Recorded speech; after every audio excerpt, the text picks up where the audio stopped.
गोटे 28 वर्षर आदिवासी दिव्यांग झील जा ना हूँ लक्ष्मी माझी ताकू रायगड़ा जिलार चंद्रपुर सरकारी हॉस्पिटल पाखरे तार से प्रांगण भितरे ताकू मारिकी पकई दिया हेथिला।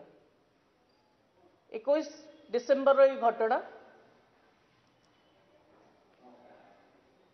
गोटे हॉस्पिटल जे कि सबु बळे चंचलता और लोक माने सेठी जिबा आसिया करूथांती।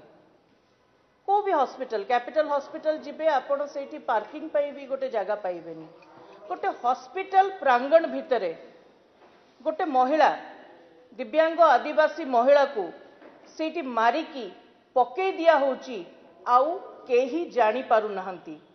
तापरे ताको जळे मध्य दिया जाउची सेटा भी केही जानी पारु नहंती। एटा केमिति हेई पारे किंतु रायगड़ा जिला चंद्रपुर रो से हॉस्पिटल सरकारी हॉस्पिटल रे से घटनाटा घटी जाइछि। एटा गोटे बहुत शॉकिंग न्यूज आउ गोटे बहुत दुखर विषय आउ आक्रोशर विषय कि आज राज्य रे महिला सुरक्षित नहंती नहले एमिति घटना आम सामना को केबे आसी नथंता। दक्षिण ओडिशा रे किंबा पूरा समग्र ओडिशा रे एटा गोटे नूतन विषय नुहे जो थरे मु आपनक सामने रे वार्ता रखुची। अनेक केसेस आमे देखिया पे पाउछु किंतु ए पर्टिकुलर केस रे आउ गोटे तथ्य भी अछि। लक्ष्मी माझींकर बापा जड़े बीजेपी सक्रिय कार्यकर्ता जी जिला टीम रे मध्य थिले आ मंडल सभापति भी भारतीय जनता पार्टी रो थिले।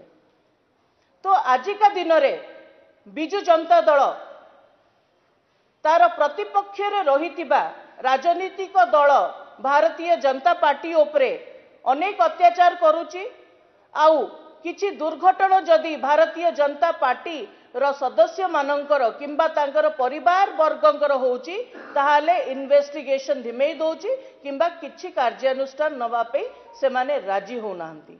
से मानकर लक्ष्य कि भारतीय जनता पार्टी रे के काम न करंतु भारतीय जनता पार्टी रे रहितिबा कर्मी माननकु हैरान हरकत सबुदिन प्राय बिजु जनता दलर लोक करूचंती।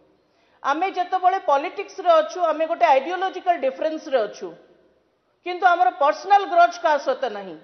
बिजु जनता दलर सरकार जहा भूल करूची प्रतिपक्ष दल हिसाब रे ताकू चिन्हट करिया और तांकू सेटा जतई दबा देखई दबा होची हमर कर्तव्य हमर कर्म और हमर धर्म जोटा कि आमे 100% करी करिका आसुचु। तापरे पर्सनल ग्रज की पॉलिटिकल राइवलरी रखिकी बीजेपी रो कर्मी माननकु हैरान करिया एटा संविधान रे गोटे भल विषय नुहे। एटा गोटे गणतंत्र पई गोटे भल कथा नुहे।